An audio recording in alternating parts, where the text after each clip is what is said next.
નમસ્કાર, પ્રોપર્ટી ગુરુમાં આપનું સ્વાગત છે। પ્રોપર્ટીને લગતી તમામ જાણકારી આપના સુધી પહોંચાડતો શો એટલે કે પ્રોપર્ટી ગુરુ, અને આજે આપને ઉપયોગી એવી માહિતી સાથે હાજર છે હું નિશા। આજે આજના એપિસોડમાં આપણે ચર્ચા કરીશું રીટ્સ વિશે, કારણ કે અત્યારે તમે ઘણા બધા ખબરોમાં સાંભળ્યું હશે કે અંડર કન્સ્ટ્રક્શન પ્રોપર્ટીઝ છે, એમાં હવે રીટ્સ અને 20% છૂટ આપી દેવામાં આવી છે। શું છે રીટ્સ, એના પર આપણે ચર્ચા કરીશું। કોને કામ આવશે, કોને ઉપયોગી થશે, એના પર આપણે ચર્ચા કરીશું। અને ચર્ચામાં આપણી સાથે જોડાઈ રહ્યા છે ઇઝી ટુ ઓનના ડિરેક્ટર પરેશ કારિયા। પરેશજી, સ્વાગત છે આપનું। જો રીટ્સ અત્યારે ખબરોમાં આવી રહ્યું છે, લગભગ પાછલા 6 મહિનાથી બજેટથી પણ આપણે જોઈ રહ્યા છે ઘણા બધા પ્રાવધાન રીટ્સ માટે કરવામાં આવ્યા છે।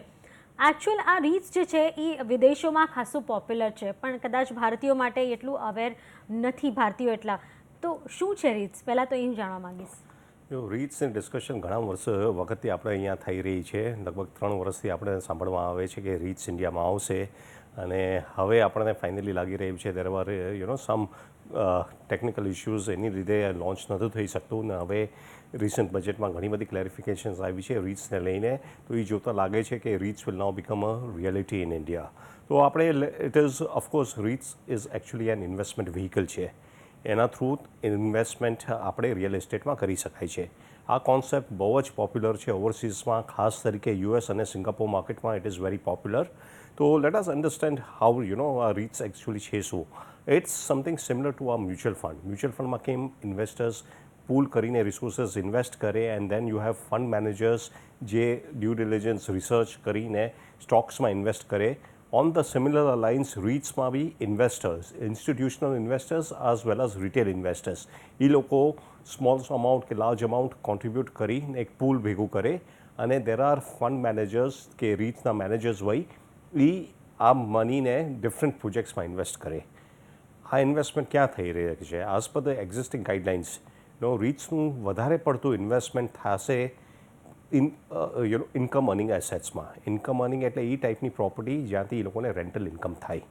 તો focus is basically to earn regular income from the investments. Okay, એટલે અત્યાર સુધી આપણે જ્યારે રોકાણ કરવા માટે કોઈ સાધન ગોતતા હતા તો કાં તો ફિક્સ ડિપોઝિટ આવે, કાં તો આપણે જોઈએ કે મ્યુચ્યુઅલ ફંડ આવે, કાં તો શેર માર્કેટ। આ એક સંસ્થા આપણને દેખાઈ રહી છે કે હવે નવું એટલે કે રિયલ એસ્ટેટ ઇન્વેસ્ટમેન્ટ ટ્રસ્ટ એટલે કે રીટ્સ, જેની અત્યારે ઘોષણા કરવામાં આવી છે। તો એના જે નિયમો હતા એ અત્યાર સુધી એટલા ચોખવટ ભર્યા નહોતા। આ બજેટમાં આપણે કહી શકીએ કે આ વર્ષના બજેટમાં ઘણા નિયમો હળવા કરવામાં આવ્યા છે। એટલે કે હું એક રોકાણકાર છું, નાના રોકાણકારો કદાચ આમાં પાર્ટિસિપેટ નહીં કરી શકે, મોટા રોકાણકારો કદાચ એમાં રોકાણ કરી શકશે। જો એક રોકાણકાર છું અને હવે જો એક ડેવલપર છે, સમજો એક્સ ડેવલપર છે, એમણે જો રીટ્સ બહાર પાડી, શું એ રીટ્સ બહાર પાડશે કે કોઈ ઇન્વેસ્ટમેન્ટ મેનેજર રીટ્સ બહાર પાડશે, ને હું કઈ રીતે એમાં પૈસા રોકી શકીશ? જો આમાં સ્ટ્રક્ચર એવું હશે ને કે there will be a REITs manager, there will be a fund manager, જેમ ફંડ હાઉસ હોય એવી રીતે there will be a fund જે ફંડ લોન્ચ કરશે અને પૈસા કલેક્ટ કરશે। આમાંથી પૈસા આવશે જ વધારે કરતાં institutional investors, specially overseas investors જે છે, long term investors, pension fund કે ફોરેન ઇન્સ્ટિટ્યુશનલ ઇન્વેસ્ટર્સ, આ ટાઈપના લોંગ ટર્મ ઇન્વેસ્ટર્સ હશે, એ લોકો ઇન્વેસ્ટ કરશે, ને અહીંયા લોકલી આપણા રિટેલ ઇન્વેસ્ટર્સ બી ઇન્વેસ્ટ કરશે। અને પછી એ પૈસા ડેવલપર્સની જે પ્રોપર્ટી છે, ready property which is earning rental income, કેમ કે રીટ્સમાં એક ડાયરેક્શન વેરી ક્લિયર છે, 80% of the money has to be invested in ready property which are earning rental income. તો આ રેન્ટલ ઇન્કમ જે અર્ન કરે છે એ પ્રોપર્ટીમાં ઇન્વેસ્ટ થશે। બીજું એક ગાઈડલાઇન છે, રૂલ છે રીટનું, એ છે કે જે બી ઇન્કો કેશ ફ્લો આવે, જે બી રેન્ટલ ઇન્કમ એ લોકોને આવે, either rental income or from the sale of property, 90% of it has to be distributed to the investors. Okay, એટલે તમારું કહેવું છે કે આ જો રેન્ટલ ઇન્કમ જ્યાંથી આવે છે એવી પ્રોપર્ટીમાં જ રીટ્સ બનશે। એટલે જેમ કે આપણે શોપિંગ મોલ્સ જોઈ શકીએ છીએ, કાં તો રેસિડેન્શિયલ જોઈ શકીએ છીએ, એના સિવાય કોઈ પ્રોપર્ટી આમાં કવર થાય છે? રેસિડેન્શિયલના ચાન્સીસ બહુ ઓછા છે આમાં, કેમ કે આપણે જોઈએ તો રેસિડેન્શિયલમાં પ્રોપર્ટીમાં રેન્ટલ ઇન્કમ 2%થી 3% છે। તો વધારે પડતી આ ઇન્વેસ્ટમેન્ટ થશે કમર્શિયલ પ્રોપર્ટીમાં, ઓફિસ સ્પેસમાં, રિટેલ સ્પેસમાં, હોટેલ્સ, કાં તો આ ટાઈપની એસેટ્સમાં જ્યાં તમને about 8 to 9% kind of rental income મળી શકે છે। ઓકે, એટલે તમારું કહેવું છે કે જે ખાસ કરીને જ્યાં ઓફિસીસ છે કે જ્યાં શોપિંગ મોલ્સ છે એવી જગ્યાઓ ઉપર રીટ્સ કામ કરશે, પણ એમાં મહત્ત્વનું એમ છે કે ડેવલપરની પોતાની જગ્યા હોવી જોઈએ, એણે એટલે કહી શકાય કે વેચી ન દેવી જોઈએ એવું હોવું જોઈએ. કઈ રીતનું કામ કરશે કે પોતાનું, એટલે અગર હું ડેવલપર છું ને મારા પાસે આ બધી જે દુકાનો છે એ મેં રેન્ટ પર આપેલી છે તો જ હું રીટ્સ કરી શકીશ? એક્ઝેક્ટલી. એટલે ડેવલપર્સ માટે આ બહુ જ ફાયદો છે. આપણે જાણી રહ્યા છીએ કે અત્યારે ડેવલપર્સની પાસે ફંડની ઇસ્યુ છે, લિક્વિડિટીનો ઇસ્યુ છે, ને આ એક વેરી ગુડ સોર્સ છે એ ટાઈપના ડેવલપર્સ જેમની પાસે રેડી પ્રોપર્ટી છે. આપણે જોયું છે કે જે વધારે પડતા જે ટોપના ડેવલપર્સ હોય છે એ કમર્શિયલ પ્રોપર્ટી રેન્ટ ઉપર આપે છે, વેચતા નથી. તો હવે they will be able to unlock this property. એ લોકો રીટ્સને વેચી શકશે આ પ્રોપર્ટી અને લિક્વિડિટી ઊભી કરી શકશે. સો ડેવલપર્સને તો આના થ્રુ બહુ જ ફાયદો થવાનો છે અને લિક્વિડિટી આવશે which they can use for new projects. Okay, એટલે આપણે કહીએ કે આ જે પૈસા આવશે એ ડેવલપર પોતાના પ્રોજેક્ટને પૂરા કરવા માટે અથવા કોઈક બીજા કારણોથી ઉપયોગ કરી શકશે, પણ શું જે રિટર્ન હોય છે, આપણે જે રિટર્નની અપેક્ષા રાખીએ અગર કોઈ રોકાણ કરતા હોઈએ તો એ રિટર્ન કઈ રીતનું મળશે? એટલે જો સમજો મેં અમુક મોટી કિંમત એમાં નાખી છે રીટ્સમાં, મને રિટર્ન કઈ હિસાબે મળશે? જો રિટર્ન આમાં આપણે જોઈએ બે લેવલ ઉપર. રીટ્સમાં રીટને જે ફંડ છે એને રિટર્ન કેવી રીતે મળશે? એને રિટર્ન બે તરીકે મળશે. એક તો રેગ્યુલર રેન્ટલ ઇન્કમ જે આ પ્રોપર્ટીમાંથી આવશે, જે ટેનન્ટ પાસેથી આવશે એ રીટ્સમાં જશે. બીજું, જ્યારે બી આ પ્રોપર્ટી વેચશે ત્યારે એમને કેપિટલ ગેઇન્સ થશે. તો આ બે તરીકેથી એ લોકોને ઇન્કમ મળશે. એટલે જેમ કે આપણે જે જોયું છે કે આમાં 90% of the income which they earn they have to distribute. તો આ ડિસ્ટ્રીબ્યુટ થશે ઇન્વેસ્ટર્સને by way of dividend. So this is dividend is one source of income for investors. Second source of income for investors is એ લોકો જ્યારે તમે રીટ્સમાં invest કરો ત્યારે તમને રીટ્સના units મળશે. જસ્ટ લાઈક મ્યુચ્યુઅલ ફંડમાં ઇન્વેસ્ટ કરે તો આપણને યુનિટ્સ મળે. તો આ રીટ્સની લિસ્ટેડ હશે તો લિસ્ટેડ વેલ્યુ ઉપર જશે ને તમે જે પ્રાઇસથી બાય કર્યા છે, ઇન્વેસ્ટ કર્યા છે રીટ્સમાં, એનાથી હાયર પ્રાઇસ પર તમે સેલ કરશો એ યુનિટ્સ, જ્યારે એની વેલ્યુ વધારે હશે તો તમને કેપિટલ ગેઇન્સ થ્રુ ઇન્કમ થશે. એટલે કહી શકાય કે રોકાણમાં તો રિસ્ક છે પણ રિટર્નમાં પણ રિસ્ક છે? રિસ્ક જોવા જાય તો આમાં છે ને ઘણી ઓછી છે compare to other form of investments.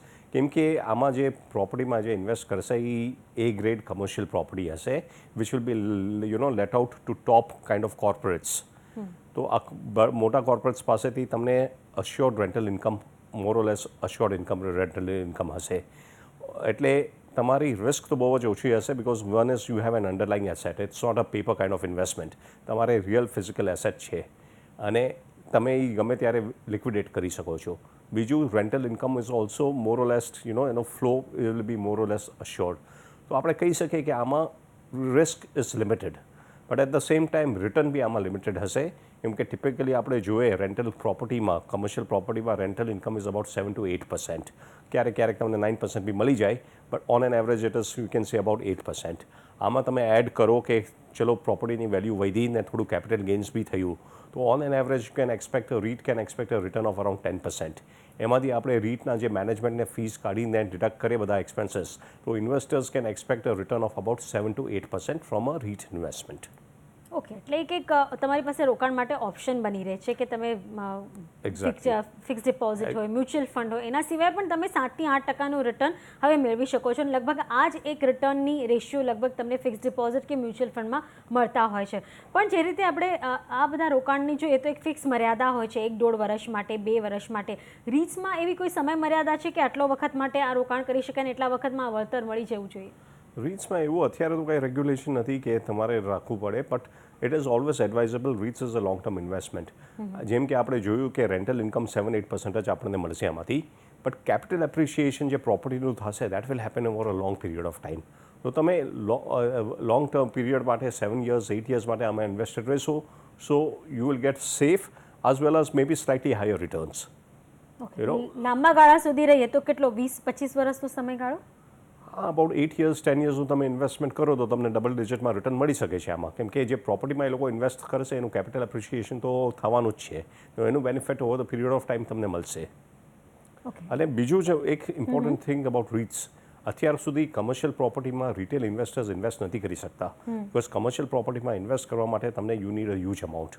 Office space તમને ગ્રેડ એ જે મલ્ટીનેશનલ એ ઓક્યુપાય કરી હોય એવી કરવું હોય તો તમને કરોડોમાં પૈસા જુએ છે. Now through this mechanism even by investing a small amount like 2 lakhs you can get an exposure to commercial property અને એમાંથી રિટર્ન તમને મળી શકે છે. તો તમારે ડાયવર્સિફાઈ કરવો હોય તમારો portfolio, from that point of view this is a very good alternative. પણ રિટર્ન શ્યોર છે? રિટર્નમાં જેમ કે આપણે અશ્યોર્ડ રિટર્ન જેવું કાંઈ એમાં છે નહીં, but we know what is the market. આપણને ખબર છે 8 to 9% kind of rental yield આમાં મળી શકે છે. So we can expect something around over there. Okay, અત્યાર સુધી ઘણા નિયમો એવા હતા કે જેના લીધે કદાચ આ 1 વર્ષ દરમિયાન પણ કોઈ રીટ્સ આવ્યું નહીં.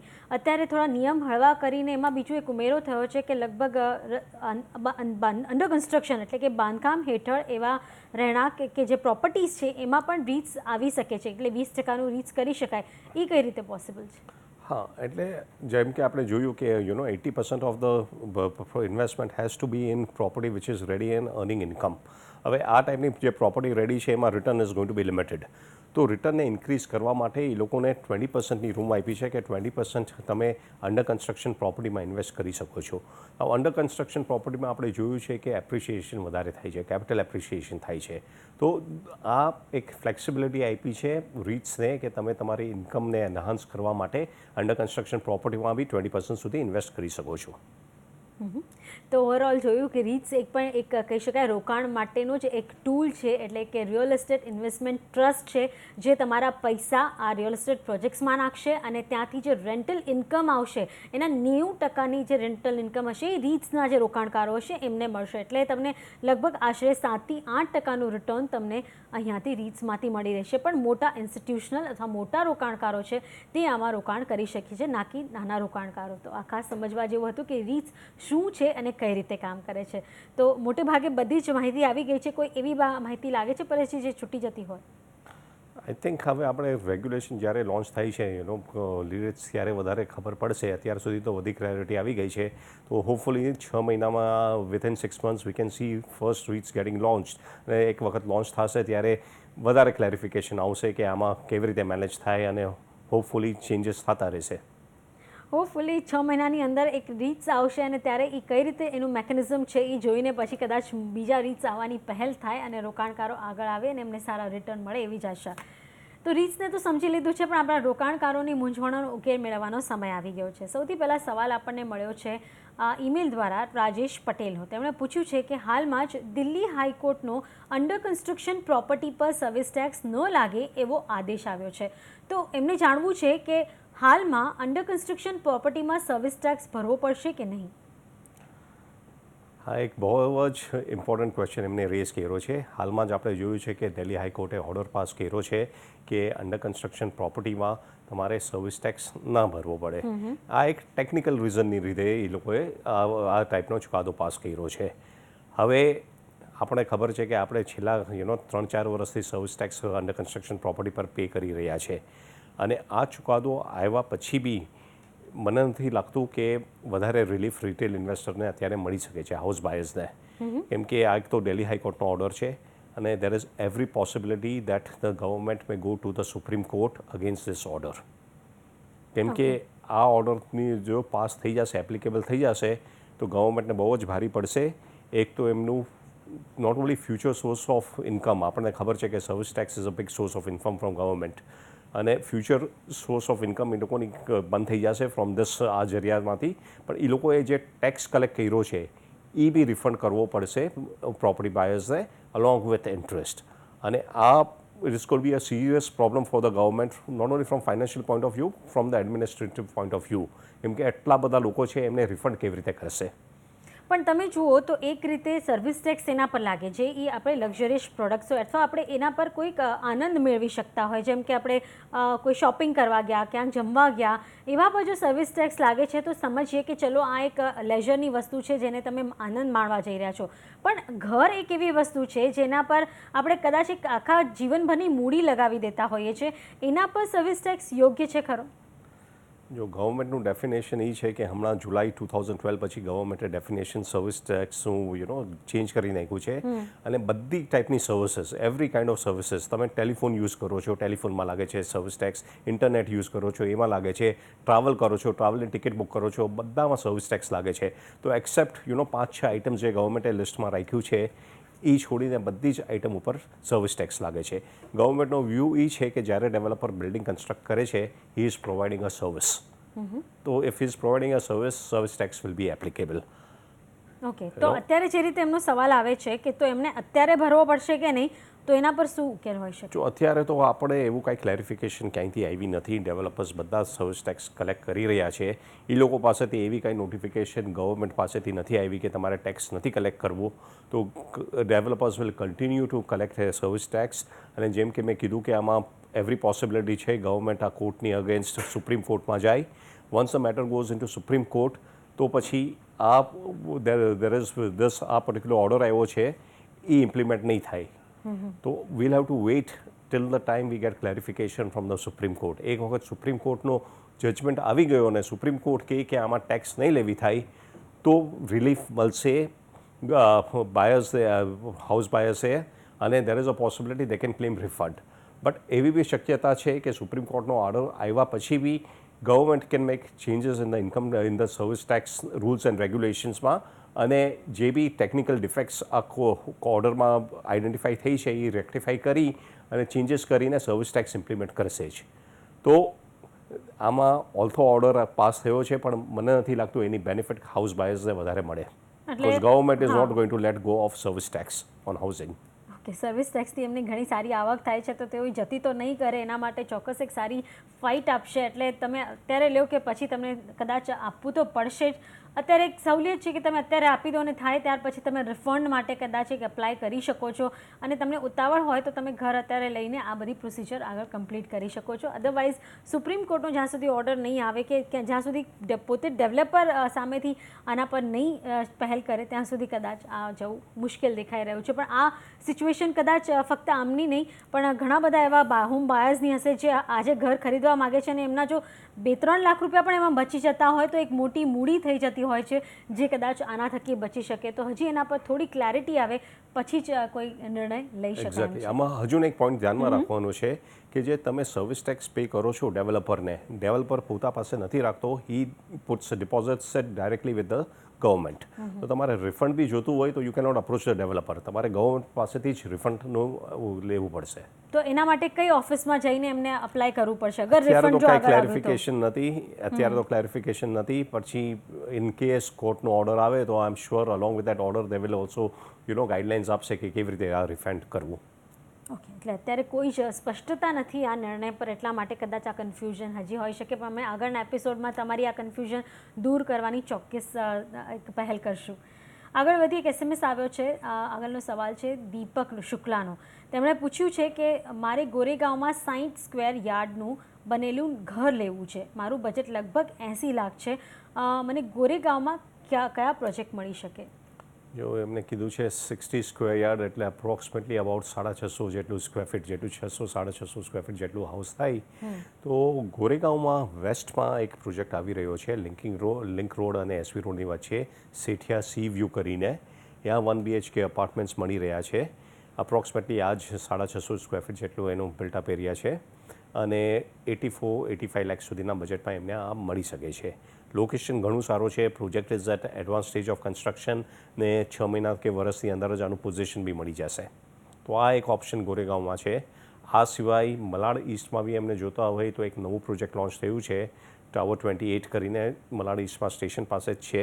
અહીંયા બી એમને આ જ રેન્જમાં 1 BHK મળી જશે. પણ આ એક પ્રી લોન્ચમાં છે પ્રોજેક્ટ, એને કમ્પ્લીટ થતાં વાર લાગશે. તો એમને વેઇટ કરવું હોય દેન ધીસ ઇઝ વન ઓપ્શન.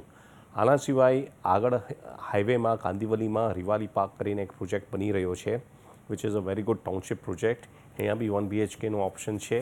હાલાકી અહીંયા રેટ થોડો વધારે છે. એમને એનું બજેટ એક્સટેન્ડ કરીને અબાઉટ 90 lakhs to 1 crore સુધી જવું પડશે. પણ આ એક બ્રાન્ડેડ પ્રોજેક્ટ છે વિથ ઓલ ધી એમ્યુનિટીઝ. તો આમાં બી કન્સિડર કરી શકે છે. ઓકે, એટલે કહી શકાય કે પાછલા વર્ષોમાં જે 1 BHK ભૂલાઈ ગયા હતા સબબમાં હવે રીવેમ્પ થઈ રહ્યા છે. હવે કદાચ ડેવલપરને જરૂર પડી રહી છે કે હવે જો નાના ઘરો નહીં બનાવાય તો કદાચ વેચવાનું મુશ્કેલ થઈ શકશે. એટલા માટે હવે 1 BHKની પાછી શરૂઆત થઈ છે. એક્ઝેક્ટલી. આપણે જોઈ રહ્યા છીએ કે અત્યારે ડેવલપર્સને વેચવું અફોર્ડેબિલિટી ઇઝ એન ઇશ્યુ. અત્યારે બોમ્બેમાં તમને નાનામાં નાનું અપાર્ટમેન્ટ 2 BHKનું બી જોતું હોય તો 1 કરોડથી ઓછામાં તમને ક્યાંય આઉટસ્કટ્સ ઓફ બોમ્બેમાં બી નહીં મળે. થાના ને દહીસર ને અહીંયા બી તમને ઓલમોસ્ટ 1 કરોડ તો જોશે જ. તો આ બધું જોતાં ડિમાન્ડ અત્યારે જે આપણે જોઈ રહ્યા છે 50 લાખ 60 લાખ 1 કરોડની રેન્જમાં વધારે ડિમાન્ડ છે. તો બે ઓપ્શન છે બાયર્સ પાસે. Either they go on the outskirts outside the city and take a bigger apartment 2 bedroom જોતું હોય તો એમને થાનાની આગળ કે અહીંયા મીરા રોડની આગળ જવું પડશે વેસ્ટર્ન લાઇનમાં, કાં તો તમે નાનો અપાર્ટમેન્ટ લ્યો વિથિન ધ સિટી લિમિટ.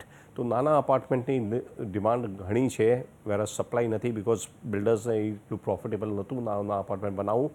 પણ અત્યારે સિચ્યુએશન જોતાં કે અપાર્ટમેન્ટ્સ વેચાતા નથી, builders have started making smaller apartments again. Okay, તો હવે આગળના દિવસોમાં પણ 1 BHK પાછા જોવા મળી શકે એવી અપેક્ષા અને તમારા બજેટમાં તમને ઘર મળી રહે એવી જ અપેક્ષા. આગળ એક ઈમેલ આવ્યો છે ગૌરવભાઈનો. તેમનો સવાલ છે કે મારી પાસે કાંદિવલીમાં એક હાઈરાઇઝ બિલ્ડિંગમાં 1200 સ્ક્વેર ફીટનો ફ્લેટ છે. મેં આ ફ્લેટ રોકાણ માટે લીધો હતો અને મેં પહેલાં આ ઘરને ભાડે આપ્યું હતું અને જેનું 40,000 ભાડું એમને મળતું હતું. હવે મને આટલું રેન્ટ નથી મળી રહ્યું. શું હાલમાં રેન્ટલ માર્કેટ સ્લેગિશ છે? મારે થોડી રાહ જોવી જોઈએ કે આ ફ્લેટ વેચી દેવો જોઈએ? જો એમની વાત બરાબર છે, અત્યારે rentals have come down, rental market circus છે, કેમ કે સપ્લાય ઘણી ઇમ્પ્રૂવ થઈ રહી છે. તો ઘણા બધા ઓપ્શન્સ લોકો પાસે છે રેન્ટ પર અપાર્ટમેન્ટ લેવા માટે. એટલે બધી જ જગ્યાએ બોમ્બેમાં ખાસ કરીને વેસ્ટર્ન સબર્બ્સમાં રેન્ટલ ઓછા થઈ રહ્યા છે. As far as the property is concern, whether એમને રાખવું જોઈએ કે વેચી નાખવું જોઈએ. આ કાંદિવલીમાં સબર્બ્સમાં આપણે જોયા છે કે આખા બેલ્ટમાં અંધેરીથી લઈને બોરીવલીની બેલ્ટમાં ઘણા બધા નવા મકાનો બની રહ્યા છે. સપ્લાય બહુ જ આવી રહી છે, એની લીધે price will always be under pressure. તો અંડર કન્સ્ટ્રક્શનમાં ઘણા બધા મકાન છે. અત્યારે ડિમાન્ડ છે રેડી મકાનની. તો એમની પાસે રેડી અપાર્ટમેન્ટ છે, એમને ઇન્વેસ્ટમેન્ટનો જ ઓબ્જેક્ટિવ છે. તો અત્યારે એમને હજુ સારા પ્રાઇસમાં મળતું હોય, વેચાતું હોય તો મારો હિસાબે એ લોકોને વેચી નાખવા જોઈએ, because I don't think rental income will really go up much. ને એ વેઇટ કરશે તો ઉલટાનો વેચવામાં ડિફિકલ્ટ થશે, કેમ કે નવા બીજા મોડર્ન ટાવર્સ બી આવી રહ્યા છે ને ત્યાંથી કોમ્પિટિશન થશે તો વેચવું વધારે આગળ જઈને ડિફિકલ્ટ થઈ જશે. અત્યારે સારો પ્રાઇસ મળતો હોય તો વેચવામાં જ સારું છે. તો આવા ઘણા ઇન્વેસ્ટર હશે જે ખાલી કહી શકાય કે એક સેકન્ડ હોમ લેતા હશે કે જ્યાંથી ઇન્કમ જનરેટ થાય. જો આ ફ્લેટ ચલો એ લોકો તેઓ વેચી દે છે ગૌરવભાઈ, તો ક્યાં રોકાણ કરશે જ્યાંથી તેમને રેન્ટલ સારી ઇન્કમ મળે? રેન્ટલની માટે આપણે રેન્ટલ પોઈન્ટ ઓફ વ્યૂથી જોઈએ તો commercial property is a much better option. Commercial પ્રોપર્ટીમાં તમને 7 થી 8% રિટર્ન મળી જાય. વેરાઝ રેસિડેન્શિયલ પ્રોપર્ટીમાં લોકો ઇન્વેસ્ટ કેપિટલ એપ્રિશિએશન માટે કરે છે. તમે એક પ્રાઇસમાં જ્યારે લોન્ચ થતું હોય કે નવું કન્સ્ટ્રક્શન થયું હોય ત્યારે તમે પ્રોપર્ટીમાં ઇન્વેસ્ટ કરો, તમે વેઇટ કરો તો ઓવર પીરિયડ ઓફ ટાઈમ એની ભાવ વધી જાય. તો કેપિટલ એપ્રિશિએશન માટે વધારે પડતા રોકાણ થતી હોય છે રેસિડેન્શિયલમાં. તો અગર તમને સ્ટડી ઇન્કમ રેન્ટલ ઇન્કમ જ જોતી હોય તો commercial property will be a much better option. But commercial પ્રોપર્ટીમાં તમારું ટિકિટ સાઇઝ વધારે રહેવું જોઈએ અને તમે ઓબ્વિયસલી 1 કરોડની ઉપર છે. આ તમારી જે પ્રોપર્ટી કહો છો એની વેલ્યુ 1 કરોડની ઉપર જ છે. તો આ તમે વેચીને અત્યારે નાની એક કમર્શિયલ ઓફિસ કાં તો રિટેલ સ્પેસ લઈ લેશો તો એમાંથી રેન્ટલ ઇન્કમ તમને વધારે મળશે. ઓકે, તો તમારું મત છે કે અત્યારે રેન્ટલ ઇન્કમ જો જનરેટ કરવી હોય તો ફ્લેટમાં નહીં પણ કમર્શિયલ પ્રોપર્ટીમાં કરવું જોઈએ. કમર્શિયલ પ્રોપર્ટી પહેલાં આપણે જોતા હતા કે કદાચ BKC બાજુને વધારે બનતી દેખાઈ હતી, પણ એટલી કદાચ રોકાણ કરવાની બધાની એક લિમિટ ન હોઈ શકે. સમજો આ ભાઈ પાસે જો હાઈરાઇઝ બિલ્ડિંગમાં અગર કાંદિવલીમાં 2 BHK છે કે 1200 સ્ક્વેર ફીટનો એરિયા એટલે 2 BHK જ હશે, તો શું આ ઘર વેચે છે તો એમને લગભગ 1 થી 1.5 કરોડ રૂપિયા મળશે. કાંદિવલી કે બોરીવલી, મલાડ જેવા એરિયામાં એમને આ જ ભાવમાં ક્યાંય દુકાન મળી શકે ખરી સારા મોકા? રાઈટ. અત્યારે આપણે જોઈ રહ્યા છે કે even in areas like Goregaon ને મલાડ કમર્શિયલ ઓફિસીસ આવી રહી છે અને ખાસ કરીને નાની કમર્શિયલ ઓફિસીસ આવી રહી છે. તો I am sure if he searches around Malad કાંદિવલીમાં એમને ડેફિનેટલી આ પ્રાઇસમાં એક નાની ઓફિસ સ્પેસ મળી જશે. ઓકે, તો આ એરિયામાં તમે સર્ચ કરશો તો તમારા બજેટમાં તમને સારી પ્રોપર્ટી, સારો દુકાન, એક ઓફિસ મળી જશે જ્યાં તમે રોકાણ કરીને સારી રેન્ટલ ઇન્કમ મેળવી શકો છો. તો અત્યારે ઝડપથી તમને આ પ્રોપર્ટીમાંથી નીકળવાની સલાહ મળે છે. ત્યારે જ આપનો ખૂબ ખૂબ આભાર પરેશજી, અમારી સાથે આ ચર્ચામાં જોડાયા અને આટલી કહી શકાય કે સિમ્પલ લેંગ્વેજમાં આ બધી મુશ્કેલીઓને ઉકેલ મેળવી આપ્યો એટલા માટે. ત્યારે જો પ્રોપર્ટી સંબંધિત માહિતી માટે તમે અમને ફક્ત પ્રોપર્ટી ગુરુ લખી 51818 પર મેસેજ કરી શકો છો અથવા અમારા ઈમેલ એડ્રેસ propertyguru@network18online.com પર ઈમેલ કરી શકો છો. તમારું નામ, શહેર, ઉંમર તેમજ તમારો કોન્ટેક્ટ નંબર અચૂકપણે લખજો. અને ફેસબુક પર પણ તમે અમને સવાલ લખી શકો છો. ટાઈપ કરો facebook.com/CNBC બજાર અને સવાલ પોસ્ટ કરો. ત્યારે હાલ પૂરતું આટલું જ. વધુ ખબરો માટે જોડાયેલા રહેજો CNBC બજાર સાથે. નમસ્કાર.